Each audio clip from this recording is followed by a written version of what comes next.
La théorie de l'évolution, comme j'aurais voulu qu'on me l'explique. On entend souvent dire que l'évolution n'est qu'une théorie et qu'en soi elle ne prouverait rien de définitif. Mais une théorie c'est bien plus que ceci, c'est un modèle explicatif. Le vivant est comme un graphique où les espèces sont des points que notre explication doit efficacement relier. Ratez-en ne serait-ce qu'un et c'est toute la théorie qu'il faut recommencer. Quelle est l'origine des espèces? La première idée fut d'imaginer qu'elles étaient toutes apparues indépendamment après qu'un miracle les ait créées. Chaque espèce aurait une origine propre sans lien avec les autres lignées, une hypothèse séduisante par son apparente simplicité. Mais son problème est qu'elle ne relie pas les points, elle les attache à des lignes séparées. Ce modèle n'explique donc pas grand-chose car il fournit autant d'explications qu'il y a de points à expliquer. Il échoua donc et fut ainsi remplacé par une vision plus linéaire et unifiante, faite d'une simple ligne entre les points ainsi reliés dont la marque reste la figure marquante.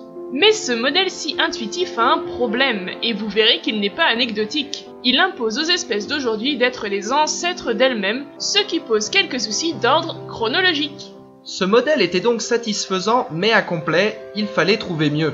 Et c'est Darwin qui proposa quelque temps après quelque chose de bien plus audacieux. Plutôt qu'une ligne droite pour relier les espèces d'aujourd'hui, il dessina sous forme d'arbre ce qu'on appellera plus tard une phylogénie. C'était une hypothèse massive, une pilule difficile à digérer, où les espèces ne descendaient pas les unes des autres mais d'ancêtres en commun qu'il fallait s'imaginer. Si cette hypothèse avait été la première, peut-être aurait-elle été un temps oubliée. Mais après l'échec des deux autres, c'est bien elle qui, aux observations, sembla le mieux coller. Darwin à l'époque avait peu de fossiles et ne connaissait pas l'ADN, ce qui l'a bien embêté. Mais cette faiblesse du passé est devenue une force, car quand les fossiles furent trouvés, ils prirent leur place dans ce schéma sans qu'on l'ait anticipé, et sans forcer, l'ADN confirma le tracé de la plupart de ces traits. Évidemment, l'ADN a un peu chamboulé certaines lignées, et certains fossiles ont dû trouver des places ailleurs que sur les traits déjà tracés. Le modèle fut donc adapté et l'ensemble a tenu bon malgré les années. On oserait même dire que face à l'adversité, il s'est amélioré et en est sorti renforcé.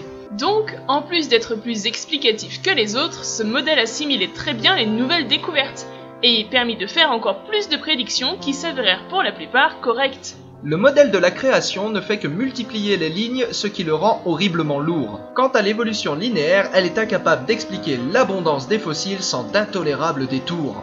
Depuis Darwin, on a pu observer l'évolution de nos propres yeux, et même la recréer en laboratoire, faire apparaître de nouvelles espèces, et peut-être un jour même de parvenir à la prévoir. C'est pour cela que les scientifiques sont unanimement d'accord et considèrent aujourd'hui comme un fait que les espèces partagent des ancêtres en commun, même si la théorie est par endroits imparfaite. Mais comparée aux deux autres théories, l'évolution darwinienne est la meilleure à n'en pas douter, et elle le restera tant qu'une nouvelle théorie n'aura pas plus sens pour mieux expliquer l'origine de la biodiversité.